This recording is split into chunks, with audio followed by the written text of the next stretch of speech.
Le quatrième obstacle à l'appel. Le moi. Introduction. Le dernier obstacle qui peut empêcher une personne à posséder la vie du Seigneur est, nous-mêmes, notre chair, c'est-à-dire, notre propre moi. Comment Jésus a-t-il fait pour vaincre ces trois obstacles dont nous venons de parler plus loin? Le racisme, le tribalisme, et l'orgueil familial sont des maladies culturelles, mais comment faire pour ne pas être une victime? Cela dépend de nous. Le moi est celui qui est le décideur, c'est lui qui choisit de faire de vous ce que vous serez dans votre vie. Le plus grand obstacle à la vie, est sans nul doute lui, ce moi. Une personne remplie d'elle-même, n'a pas d'autre vision que la chair, c'est-à-dire, elle-même et la terre. Elle n'a pas de vision céleste. Elle a deux maladies, non seulement le voile l'empêchera de voir le ciel, mais aussi, son esprit est tourné vers la terre. Chapitre 1er. Le monde. Le ministère dans la chair. Sans avoir besoin du Saint-Esprit, tout le monde peut prier, jeûner, chasser les démons, guérir les malades, bref, être un religieux. Tout le monde peut faire quelque chose de bien assez semblable sans l'aide de Dieu. Moïse avait essayé d'aider les Juifs avec ses dons naturels, mais il a dû s'enfuir dans le désert pour sauver sa vie. Dans cette phase, nous allons voir Jésus aussi commencer son ministère, mais ce travail va s'arrêter brusquement pour ne reprendre que plus tard. Nous verrons qu'il n'y a pas de ministère qui vient de Dieu, sans la nouvelle naissance. Tant que vous ne serez pas né de Dieu, aucune œuvre venant de vous ne peut plaire à Dieu. Pierre ne comprit pas pourquoi, bien qu'il fût sincère, il a dû renier 3 fois Jésus-Christ son maître avant le chant du coq. Les étapes que nous allons voir ci-après sont donc des étapes préparatoires pour votre ministère. L'annonciation de la naissance de Jésus. Jésus était annoncé avant sa naissance. On a annoncé qu'il sera né, Matthieu 2,6, voyons Michée 5, 1-8. Quand Dieu annonce la venue d'une personnalité dans ce monde, il précise tout ce qui est lié à la mission qui la concerne. Mais il y a des choses que seul l'intéressé saura ou entendra de Dieu. Ce serait la clé de son ministère. Quand Dieu a envoyé Jean-Baptiste, il lui a confié un signe qui concerne lui, Jean. Le prophète dit à propos, « Je ne le connaissais pas, mais c'est afin qu'il fût manifesté à Israël que je suis venu baptiser d'eau. » Jean rendit ce témoignage, « J'ai vu l'Esprit descendre du ciel comme une colombe et s'arrêter sur lui. Je ne le connaissais pas, mais celui qui m'a envoyé baptiser d'eau, celui-là m'a dit, celui sur qui tu verras l'Esprit descendre et s'arrêter, c'est celui qui baptise du Saint-Esprit. Et j'ai vu, et j'ai rendu témoignage qu'il est le Fils de Dieu. » Jean 1 versets 31-34. Il fallait que Jean soit présent, ce jour où Jésus vint pour se faire baptiser. Si Jean avait raté ce jour-là, il aurait tout perdu. Ce que Dieu attend de nous les croyants, c'est que chacun soit trouvé fidèle. Dieu n'attend que de nous voir là où il nous a placés, à la bonne heure et à la bonne place. Ce qui regarde les ennemis de ton appel, Dieu s'en charge. Il faut retenir que Satan est depuis dans les ténèbres. La Bible parle des esprits qui sont enchaînés éternellement par les ténèbres, les anges qui n'ont pas gardé leur dignité, mais qui ont abandonné leur propre demeure. Jude 6, Satan ne fait pas exception. Bien que Satan sache que Dieu a annoncé que quelqu'un devait venir, il ne savait pas tout. Avant que tu ne sois ministre, évangéliste ou missionnaire, Satan savait. Certains parents ne comprennent pas pourquoi ils ont plus de peine dans la naissance de certains de leurs enfants. Il faut en prendre soin. C'est le fondement du combat spirituel. Chers frères élus de Dieu, chères sœurs élues de Dieu, Dieu t'a déjà annoncé. Et comme Hérode était contre l'annonce de la naissance de Jésus, il l'attaqua avec une grande colère. Mais Dieu ne va pas permettre que son fils meure dans ce coup. Il a donc demandé à Joseph et à Marie, de conduire l'enfant hors de la zone dangereuse. C'est un signe pour nous montrer ce que le royaume de Dieu va entraîner. Dieu te délivrera toujours, tu ne vas pas mourir dans les mains des impies. Imaginez quelqu'un qui veut faire un voyage au pays de ses amis. Si ses amis en question sont tous sans exception des prisonniers soumis à l'esclavage d'un roi très fort, supposons encore que le visiteur soit reconnu par les oppresseurs, comme étant un commando en mission dans le pays pour délivrer les siens, comment pensez-vous qu'il sera accueilli d'une part, par les oppresseurs et de l'autre par les oppressés qu'il vient pour libérer? Ces hommes forts vont se préparer pour l'attendre. C'est aussi le cas pour la venue de Jésus, quand vous lisez l'Ancien Testament. Depuis le début jusqu'à la fin de ce livre, les prophéties ne font que décrire la venue de ce grand libérateur de la race humaine. C'est donc dans cette situation que Jésus est né. Comme nous l'avons déjà dit, Jésus n'avait pas que des ennemis sur la terre mais il avait aussi beaucoup d'amis. Plusieurs ont intercédé sans relâche avant que Jésus n'arrive à travers la naissance. C'est ce que nous lisons dans Luc chapitre 1 et 2. Dieu a pris aussi soin de cacher ces choses aux méchants mais ce sont des vrais assoiffés de la justice de Dieu, c'est à eux seuls que Dieu s'est révélé. Ce sont parmi eux qu'on a vu l'étoile du salut. Dieu ne travaille pas avec les gens qui le connaissent, mais avec les gens qui ont toujours faim et soif de lui.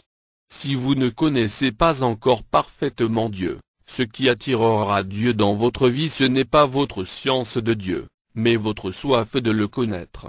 Si nous nous mettons à faire des rapprochements entre ce qui est arrivé à Jésus et à notre propre vie, nous allons aussi nous demander s'il y a eu aussi cette étape dans notre vie.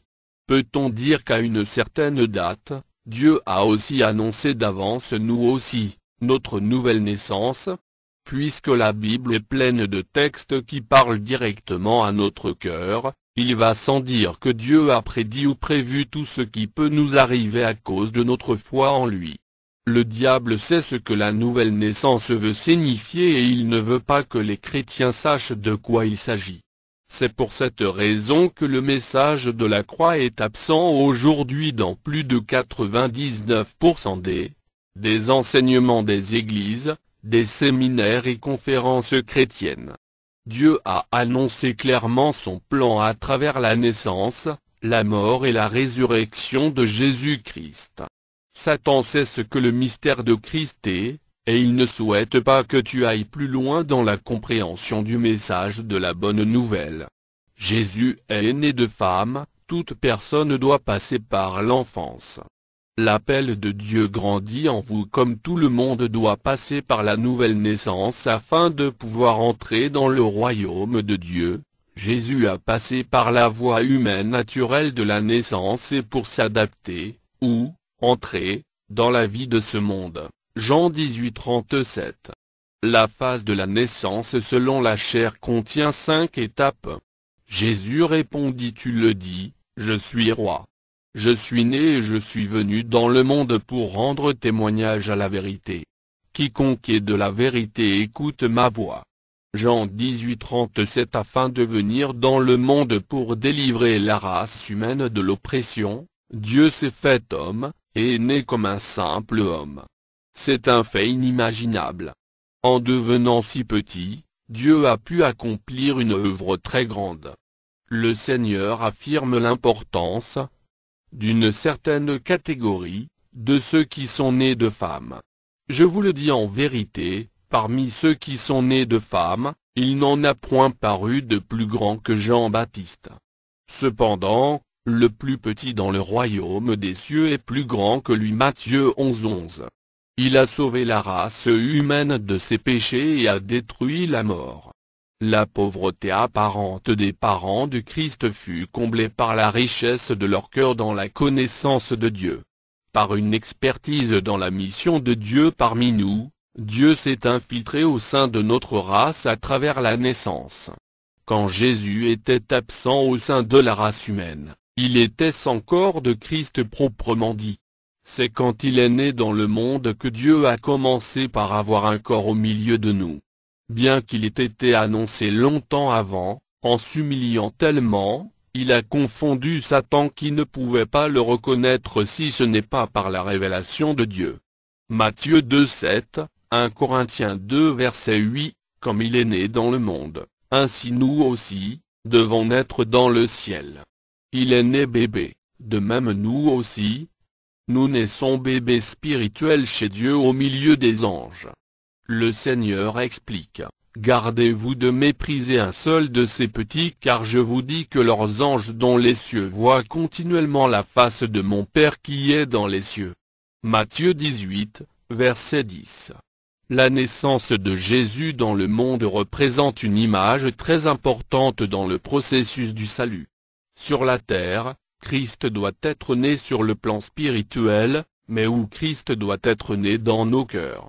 Comme cela se voit dans le cas des naissances des bébés, après votre nouvelle naissance la situation de votre famille est aussi importante dans ce que vous allez devenir. L'être humain est un être culturel. Pour le Seigneur, il est né dans une famille juive où il y avait déjà la connaissance du vrai Dieu, la loi de Moïse. Sa mère était une zélée de Dieu. Elle observait et pratiquait la loi de tout son cœur. Cela n'était pas sans aucune importance pour la vie du Seigneur. Il y a la condition financière dans laquelle était né le Christ. Tous ces détails sont significatifs. Personne ne naît dans ce monde sans passer par des épreuves, mais il ne faut pas faiblir à cause de ces difficultés. En tant que parents, si nous sommes conscients de l'enjeu, si nous connaissons l'importance du rôle que nous avons à jouer dans la vie de nos propres enfants, nous allons veiller sur ces âmes que Dieu nous a confiées. En le faisant, nous sommes en train d'assurer le succès de l'avenir des serviteurs de Dieu de demain. Jésus fut présenté au temple, Jésus est né sous la loi de Moïse, la loi cadre, du Dieu suprême. La Bible dit que le 8e jour, auquel l'enfant devait être circoncis, étant arrivé, on lui donna le nom de Jésus, nom qu'avait indiqué l'ange avant qu'il fût conçu dans le sein de sa mère. Et, quand les jours de leur purification furent accomplis, selon la loi de Moïse, Joseph et Marie le portèrent à Jérusalem, pour le présenter au Seigneur, suivant ce qui est écrit dans la loi du Seigneur. Tout mâle premier-né sera consacré au Seigneur, et pour offrir en sacrifice 2 tourterelles ou 2 jeunes pigeons, comme cela est prescrit dans la loi du Seigneur. Luc 2, versets 2 à 24. Ces lignes montrent comment Jésus étant encore enfant dans des rites ancestraux. Heureusement, ces rites sont issus de Dieu. Luc 2, 41. Imaginez combien différentes seront les choses s'il naissait des parents d'un Africain ou d'un Européen. Si les parents avaient amené l'enfant chez les sorciers pour son initiation, ce seraient des implants démoniaques qui auraient été mis dans le corps de l'enfant. Puisse l'Éternel nous aider aujourd'hui, nous qui sommes issus de ces profondeurs de Satan. Dans le cadre de la recherche de l'équilibre de notre vie chrétienne, notre passé est à ne pas négliger. Siméon reçut l'enfant dans ses bras et le bénit, Luc 2, 28. Notre naissance est aussi importante. Mais une conversion totale à Christ vous rend définitivement libre. Quand on est né de nouveau, on doit être reçu par de bonnes personnes sinon ce sera une catastrophe. Où es-tu? Ton ethnie, ta coutume sont-elles des bénédictions ou plutôt des malédictions pour ta croissance spirituelle? Es-tu juif, Kotokoli, berbère, kabyais, bamileke, français ou américain? Tu dois convertir ta culture. Le jour où tu es né de nouveau, si tu l'as vraiment été, tu vas te rendre compte qu'un combat commence dans ta vie entre ce que Dieu veut de toi et ce que tu as toujours été, car tu as appris à vivre dans une certaine manière. C'est un fait culturel. Jésus fut persécuté dans son enfance. Jusqu'à ce que Jésus soit né, les fils d'Israël ne savaient rien, sauf quelques-uns. Seuls les gens comme Siméon, né plus tard Marie et Joseph et quelques autres personnes savaient que Christ arrive. La Bible dit que Jésus étant né à Bethléem en Judée, au temps du roi Hérode, voici des mages d'Orient arrivèrent à Jérusalem, et dirent, où est le roi des Juifs qui vient de naître? Car nous avons vu son étoile en Orient, et nous sommes venus pour l'adorer. Le roi Hérode, ayant appris cela, fut troublé, et tout Jérusalem avec lui. Matthieu 2 versets 1 à 3. La naissance de Jésus au milieu des siens, au lieu d'être une bonne nouvelle, fut une tristesse chez certains. Cela montre que l'apostasie était à son plus haut niveau en Israël en ces temps-là. Bien que le temple d'Hérode fût presque déjà achevé et regorgeait de plusieurs docteurs, la plupart d'entre eux ne savaient pas qui le Messie était, ou même comment il devait arriver. Lorsque l'ignorance bat son plein au milieu des enfants de Dieu, alors les vautours se promèneront au milieu d'eux, pour dévorer la chair. À cause de cette ignorance, Satan poussera Hérode à la recherche de Jésus. Mais, peine perdue, Matthieu 2, versets 13 à 18, la conversion à Christ peut aussi subir des persécutions. Le début de votre ministère peut aussi subir des attaques. Il faut persévérer. Il ne faut pas abandonner parce que vous êtes attaqué. Dieu protège toujours les faibles commencements. Dieu prend soin de nous à 100% dans nos faiblesses, même dans les plus grandes comme celle de l'enfance de Jésus face à Hérode le Grand. Jésus a eu des temps de gloire même dans l'enfance. Le zèle pour Dieu commence dans l'enfance. Tout appel passe par son enfance. On dit qu'un appel est enfant lorsque celui qui est appelé prend conscience de son appel et commence par chercher à faire ce que Dieu lui demande. Vous savez que vous êtes appelé mais vous n'avez pas encore d'expérience, il se peut que vous ne sachiez même pas ce que Dieu veut faire de votre vie, mais seulement vous savez qu'il vous appelle au salut des âmes. Les années dans lesquelles se manifeste ce stade varient selon les individus. Pour Jésus, cette étape coïncide avec son enfance physique. Tout dépend du moment où Dieu vous a appelé, et quand vous en êtes devenu conscient. Pour Jésus, il avait 12 ans quand le feu qui brûle en lui a commencé par le déborder. À 12 ans d'âge, il a commencé par affecter les puissances des ténèbres à leur base. Il alla enseigner les grands rabbins de Jérusalem. Luc 2, versets 41 à 47. L'enfance de l'appel peut être puissante, mais il faut être prudent. Ce n'est pas encore un ministère efficace. C'est une expression dans votre bagage spirituel interne. Ce bagage est le don de Dieu pour votre préparation pour le ministère, ce n'est pas la puissance qu'il faut pour commencer la conquête des âmes. Jésus était Dieu, la puissance était là. Il l'avait en lui-même mais Jésus n'avait pas continué par enseigner. Si Jésus avait continué dans cette voie, il n'aurait pas eu de victoire à la fin. Les élus qui veulent commencer bien et finir aussi pareillement, doivent faire ce que Jésus a fait, chercher à assaisonner le don de Dieu qui est en vous, chercher à vous fortifier contre le monde et contre ses forces occupantes.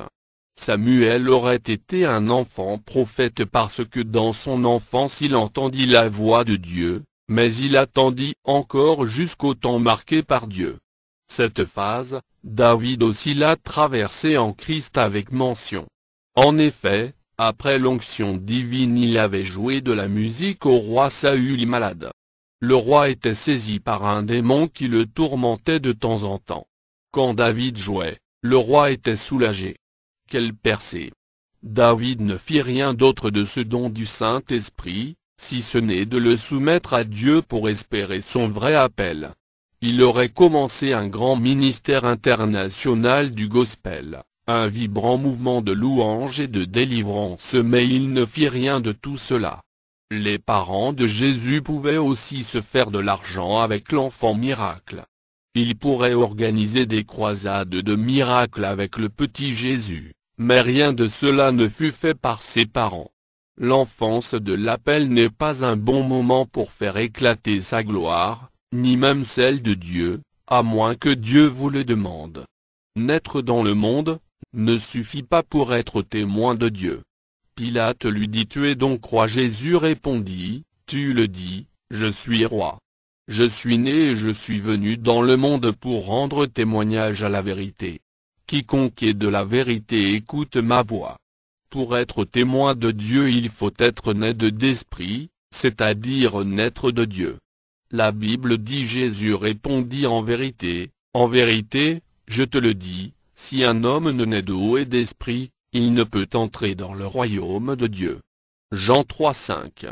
La nomenclature, tout humain est appelé à faire un certain nombre d'expériences avant de prendre la décision la plus importante de sa vie, c'est-à-dire choisir de suivre Dieu ou de suivre Satan.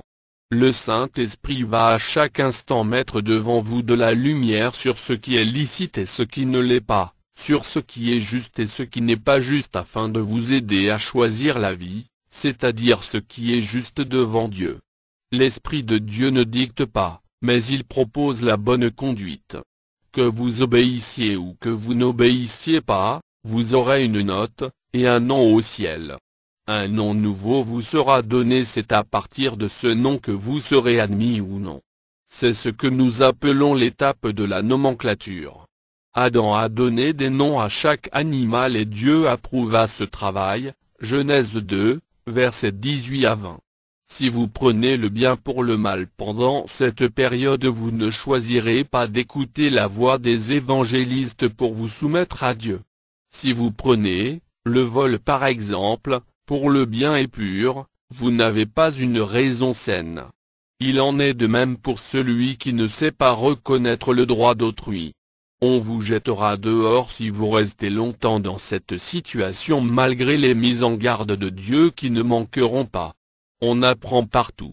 C'est à partir de la compréhension de la parole et l'expérience de la vie pratique que le don de discernement devient actif en nous. Le don de discernement ne vient pas seulement des révélations spirituelles mais aussi de l'expérience sensible. Même ce que nous apprenons en classe depuis le CP1 fait partie des révélations que l'être humain doit avoir afin de lutter contre le diable.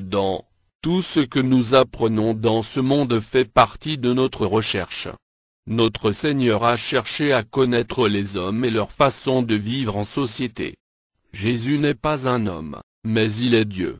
Il a donc appris beaucoup de choses dans ce monde. C'est lui qui, dans les jours de sa chair, ayant présenté avec de grands cris et avec larmes des prières et des supplications à celui qui pouvait le sauver de la mort, et ayant été exaucé à cause de sa piété, a appris, bien qu'il fût fils, l'obéissance par les choses qu'il a souffertes. Hébreux 5, 7 à 8. Il était plus prédisposé à faire beaucoup plus d'erreurs que les vrais humains parce qu'il est plus fort que nous, plus sage que nous. Il lui fallait descendre à notre niveau. Il a dû apprendre à descendre vers nous pour tout apprendre des humains. C'est ainsi que progressivement il a pris l'habitude. Luc 2, 52. Il est le plus fort, mais il a appris à devenir le plus faible. Il est le plus sage, mais il a appris à être le plus exploité. Il est le plus intelligent, mais il a appris à devenir le plus innocent. Il sait tout, mais il a appris à s'abandonner au Père Céleste. Il ne faut pas négliger cette étape dans notre vie de la croix. Il y a un temps pour apprendre, et il y a aussi un temps pour mettre en pratique ce qu'on a appris. Il y a un temps pour apprendre, afin de devenir ce qu'on veut devenir. Il y a aussi un temps où même si on apprend ce serait trop tard. Tôt ou tard s'apprend, même aller au ciel. Il y a un temps pour apprendre la vie du ciel. Il y a un temps pour vivre la vie du ciel au milieu des anges de Dieu. Paul dira soyez mes imitateurs, comme je le suis moi-même de Christ. 1 Corinthiens 11, 1.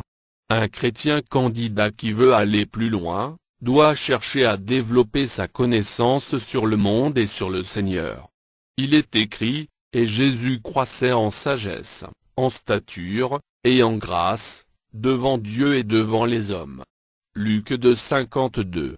Cette croissance est en 2 fois 3 dimensions. Cette croissance a 3 dimensions comme le montre le tableau. Croître dans la grâce, c'est grandir dans le domaine de la capacité d'hériter les promesses divines. C'est le sommet de toutes les connaissances, mais elle n'est pas la clé de la connaissance. La clé de la connaissance est la sagesse divine. Où peut-on la trouver? La parole de Dieu est la clé de la connaissance. Job 28:28. Par moi, gouvernent les chefs, les grands, tous les juges de la terre. Car, celui qui me trouve a trouvé la vie, et il obtient la faveur de l'Éternel. Proverbe 8, versets 16 et 35. La sagesse humaine est l'ensemble des informations que l'on doit avoir sur l'homme, et sur tout ce qui l'entoure. La sagesse divine, est l'autre, est la lumière idéale que l'on peut avoir concernant les réalités du monde spirituel. La stature évolue par rapport au volume de sagesse qui est dans la vie de l'homme. La stature est la force intérieure qui est dans l'homme, c'est aussi sa taille. Vous ne pouvez pas battre une armée de 20 000 personnes avec 10 000 personnes seulement si votre sagesse militaire est inférieure à celle de l'ennemi. Mais si la sagesse est plus forte, la force de frappe croît et devient très considérable. Par exemple, avec 300 personnes seulement, Gédéon a pu combattre une multitude d'armées et capturer leurs généraux. Plus la qualité de sagesse devient grande, plus la stature grandit en se dédoublant. C'est grâce à la sagesse qu'il a reçue de Dieu depuis le ciel que Gédéon a pu vaincre cette multitude. La guerre qui devait durer au moins 6 mois, durera seulement quelques heures.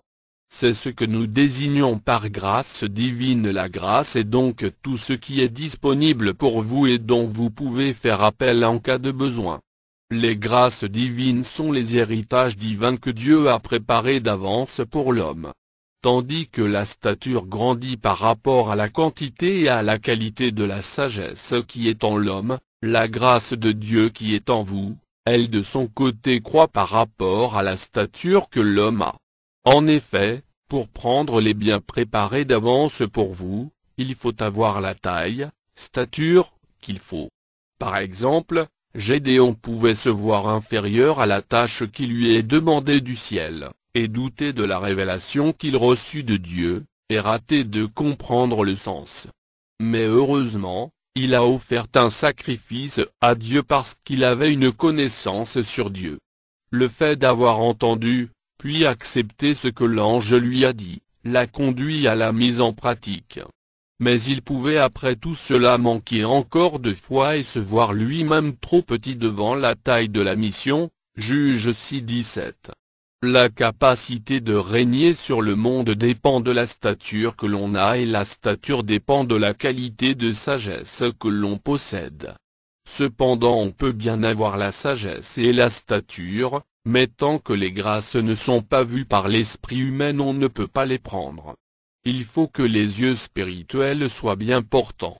Plusieurs chrétiens sont des aveugles spirituellement parlant, bien qu'ils aient la sagesse et la stature de Christ non négligeables dans leur vie. Tant que vous serez encore des bébés spirituels, vous ne différez en rien d'un esclave du diable. Vous serez sous le pouvoir des démons et sous le coup de leurs multiples ruses jusqu'à ce que le soleil se lève enfin dans votre cœur. Galates 4:1-4. Nous voulons dire qu'au niveau des grâces divines, la main humaine ne peut pas les prendre. Elles sont inaccessibles à la chair et au sang. Pour les prendre il faut être éclairé avant d'être éclairé, il faut mourir avec Christ par la foi. Nous voulons dire que la nomenclature aboutit à la mort de la chair. C'est elle qui obstrue l'esprit et l'empêche de régner. Celui donc qui a atteint le niveau de sagesse selon Christ, vit dans la lumière. Il est éclairé par la lumière de Dieu. Jean 12, 35-36. C'est le renouvellement de l'intelligence dont parle le Seigneur. Romains 12, 2. Être capable de bien nommer les choses de ce monde, est ce que nous désignons par la capacité de nomenclature idéale. Cette capacité de nomenclature est le signe du renouvellement de l'intelligence chez une personne. Ce renouvellement de l'intelligence est très déterminant dans la marche avec Christ. C'est après avoir bien compris ce que Dieu peut vous donner et ce que le monde peut aussi vous donner à la fin, que vous pourrez choisir entre Satan et Jésus. Choisir Jésus, c'est accepter de lui confier tout, c'est mourir. Sinon vous allez toujours faire des allers-retours, interminables entre Satan et Dieu. Il y a des chrétiens allers-retours, la nomenclature sera médiocre quand vous vivez dans un milieu où les fondements sont renversés. Psaume 11, 3. La Bible dit que ce qui va arriver à ces gens, c'est qu'ils ne connaissent pas le chemin de la paix, et il n'y a point de justice dans leur voie, ils prennent des sentiers détournés, quiconque y marche ne connaît point la paix. Ésaïe 59, 8. Dans les temps de sa chair, celui qui échoue dans la nomenclature, est maudit. Le Seigneur dit de ces gens ce qui suit, malheur à ceux qui appellent le mal bien, et le bien mal, qui changent les ténèbres en lumière, et la lumière en ténèbres, qui changent l'amertume en douceur, et la douceur en amertume. Ésaïe 5, 20, une nomenclature qui conduit une âme à souffrir avec Christ, nommera les choses telles que Dieu les nommerait. Pour conclure, disons que c'est la mort de la chair, qui conduit à la connaissance parfaite. La nomenclature parfaite, signe du renouvellement de l'intelligence, pour Jésus et ses apôtres, et tous les saints de la Bible, la nomenclature des choses est tout autre. Par exemple, mourir avec Christ est pour eux tous, un gain. Jésus voyait sa mort comme une élévation. Et, comme Moïse éleva le serpent dans le désert, il faut de même que le Fils de l'homme soit élevé. Jean 3, 14. La mort de Jésus a, plus qu'un sens. Pour Jésus lui-même, elle est une élévation. C'est plus qu'une mine d'or. Il y a tellement de gains dans cette mort. Il affirme que cette mort vient afin que quiconque croit en lui ait la vie éternelle. Jean 3, 15. Pour les apôtres, mourir par les mains des méchants de ce monde, sans broncher, est une grande victoire de Dieu. Ils croient que, plus la haine des ennemis de Dieu grandit, plus la gloire de Dieu devenait grande. 2 Corinthiens 4, 16 à 18. Moïse a élevé un serpent en bronze. Pourquoi Jésus, le grand roi, a-t-il accepté se faire traiter comme ce morceau de fer rouillé? Jésus a cherché à descendre encore plus bas. Et la sagesse demande qui est comme le sage, et qui connaît l'explication des choses. Ecclésiaste 8, 1, dans la nomenclature de Dieu, la honte et la souffrance, bref la faiblesse est synonyme de puissance. Plus votre faiblesse devient grande en Christ, plus votre gloire devient grande dans le Seigneur. 2 Corinthiens 12, 1 à 9. La faiblesse extrême du corps est la mort physique. De la même façon, mourir librement avec Christ par la foi, est la faiblesse extrême du moi. C'est pour cette raison que la mort de la chair libère une puissance jamais inégalée. Être morte avec Jésus par la foi, est synonyme de vaincre le monde et celui qui est dans le monde, Satan. La Bible dit ne te laisse pas vaincre par le mal, mais surmonte le mal par le bien. Romains 12, 21. Ce qui est bien devant Dieu, c'est de suivre Christ dans son œuvre, c'est-à-dire, sa mort, son ensevelissement et sa résurrection. C'est à ce niveau que doit être notre entendement avant tout démarrage de la marche vers notre appel à être saint.